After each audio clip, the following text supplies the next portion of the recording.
Assalamualaikum dan salam Malaysia Madani bersama saya Suaran Shah dalam Berita Pagi Sabah edisi Khamis 26 Disember 2024. Usaha mengurangkan kesan perubahan iklim telah diambil kira sama ada melalui kerajaan negeri maupun persekutuan bagi mengurangkan impak terhadap pengeluaran makanan di negeri ini. Cabaran tersebut juga akan ditangani terutama dalam musim tengkujuh. Antara yang telah disediakan adalah melalui belanjawan, khususnya menangani impak kenaikan keluaran pertanian agar penduduk tidak terkesan. Menteri Pertanian, Perikanan dan Industri Makanan, Datuk Seri Panglima Dr. Jeffrey Kitingan berkata, langkah penjagaan alam sekitar, termasuk pemeliharaan sungai, hutan dan kawasan semula jadi, amat penting bagi mengurangkan kesan perubahan iklim yang boleh membawa kemusnahan besar. Yang penting itu kita menjagakan alam sekitar kita, sungai-sungai kita, hutan-hutan kita dengan baik dan memastikan perubahan iklim ini mempunyai impak yang kurang kerusakan jika kita jaga kita punya sungai, kita punya hutan, kita punya alam semula jadi. Beliau berkata demikian kepada media selepas menghadiri Hari Krismas dan Tahun Baru 2025, anjuran Parti Bersatu Sabah PBS dan Parti Solidariti Tanah Airku STA di Penampang. Beliau turut menasihatkan rakyat agar tidak mendirikan kediaman di kawasan reserve sungai atau berhampiran tebing sungai. Selain melanggar peraturan tanah, tindakan tersebut juga berisiko terhadap keselamatan. Jelas Datuk Dr. Jeffrey, penjagaan alam sekitar adalah tanggungjawab bersama dan langkah proaktif perlu diambil bagi memastikan kesejahteraan masyarakat serta kelestarian alam sekitar terpelihara. Sementara itu, Koperasi Pembangunan Desa KPD diingatkan agar memastikan 5 pusat pengumpulan hasil tani APCC dapat disegerakan sebagai kemudahan kepada petani untuk memproses dan membungkus hasil tani yang tidak terjual. Ia akan dibangunkan di Nabawan, Moyok, Tuaran, Tambunan dan Tenom. Menteri Pertanian, Perikanan dan Industri Makanan, Datuk Seri Panglima Dr. Jeffrey Kitingan berkata, sebelum ini KPD telah membangunkan APCC di Keningau, Kudat, Kota Merudu, Telupit, Lahdatu dan Beaufort. Menerusi sistem pemasaran secara digital di APCC, ia menyediakan landasan melibatkan petani dalam rangkaian pemasaran digital sekaligus menjadikan langkah ke arah meningkatkan kapasiti pengeluaran dan produktiviti selain produk tambah nilai. Untuk membantu para petani kita di luar bandar, terutama sekali pengusaha-pengusaha kecil, supaya mereka ada platform untuk pemasaran hasil-hasil mereka. Dalam masa yang sama, kita dapat membantu mereka untuk memproses, juga memberikan penggradean supaya kita boleh mendapatkan nilai yang tambah dari segi pembungkusan, penjanamaan. Jadi pemasaran secara online. Beliau ditemui selepas majlis apresiasi KPD di Kota Kinabalu. Dalam perkembangan lain, Datuk Dr. Jeffrey berkata, KPD sebagai agensi pelaksana di bawah MAFI turut membantu merealisasikan agenda pembangunan kerajaan negeri khususnya ke arah peningkatan tahap keterjaminan makanan telah menghasilkan impak signifikan. Selain sektor pertanian, KPD juga turut melaksanakan agroturism di Borneo Honey Bee Center BHBC dan di Pusat Informasi Cendawan di Moyog. Seramai 14 warga kerja KPD menerima anugerah perkhidmatan cemerlang, manakala 16 lagi menerima anugerah khas pengurus besar KPD.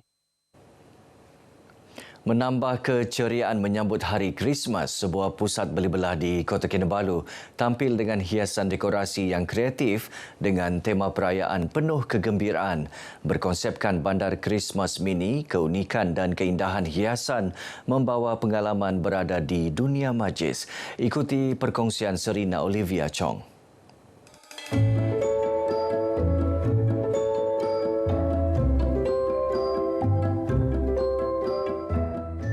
Pusat beli belah Imago antara yang menjadi tumpuan pengunjung untuk bergambar dan melihat sendiri hiasan pokok Krismas selain pemandangan kawasan musim sejuk yang diliputi salji tiruan dan ikon Krismas. I feel wonderful. Yeah, it's all Christmas. Yeah, everything is about Christmas, so it's very joyful and very delightful. I really enjoyed everything about in Sabah. It's my second time actually. I've been here before, yeah, but his first time. Yes, so we're here for Christmas time. It's very beautiful. It makes it feel very Christmassy. I like all the lights and the stalls. Ya, tentu saya pergi sini. Tapi saya suka tengok dia punya decoration lah. Sebab saya kan suka bergambar. Banyak-banyak tahun ini tahun yang paling cantik. Sebab dia ada belon-belon. Ini tahun dia lagi cantik lah dari sebelum-sebelum ni. Biasa kalau Siti Imago dia sentiasa berlainan tidak sama. Ya, jadi dia punya vibe tu tiap-tiap tahun sentiasa lain. Tapi memang cantik lah. Menurut Eksekutif Pemasaran Imago, Ahmad Hishamuddin Ahmad Syafiuddin, pihaknya turut menyediakan pertunjukan cahaya harian dan persembahan tarian Christmas kepada pengunjung. Sambutan tahun ini agak luar biasa berbanding dengan tahun lalu. Kita rata-rata pengunjung semua daripada pelbagai tempat lah berkonsepkan pekan Christmas yang ada di luar negara. Kita akan bawa terap masuk dia tema di sini. Lebih kepada perhiasan tradisi lah. Kita lebih menggunakan banyak kerja-kerja kayu. Kehadiran pengunjung yang ramai untuk sama-sama merakam kenangan dekorasi menarik ini jelas menggambarkan perpaduan rakyat Malaysia dalam menyambut perayaan bersama dalam suasana harmoni. Selamat Hari Christmas, Serina Olivia Chong, RTM.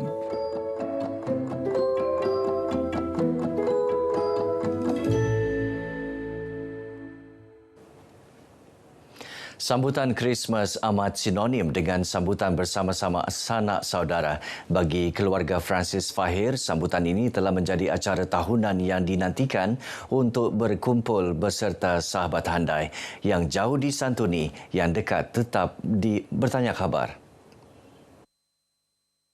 Menjadi hos tahunan sambutan Hari Christmas, beliau yang juga merupakan Pesara Jabatan Penyiaran Sabah yakin keharmonian dan toleransi masyarakat dalam merayakan kepelbagaian perayaan adalah tunjang kekuatan bagi sesebuah kekeluargaan.